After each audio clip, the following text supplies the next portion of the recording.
Et là, c'est là où l'isométrie et l'étirement sont vos deux meilleurs amis. J'ai qu'à prendre mon cas particulier. Moi, la flexion de la colonne, ça me détruisait.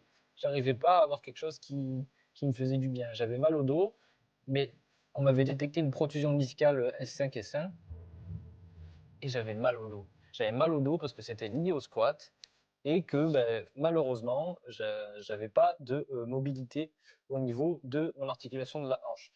Le souci avec ça, ben, c'est que derrière, j'avais une surcharge qui se créait dans mon tissu au niveau du dos, qui faisait que derrière, j'avais une protusion discale parce que ben, ma colonne, en fait, elle s'adaptait pour reprendre la contrainte que ma hanche ne prenait pas.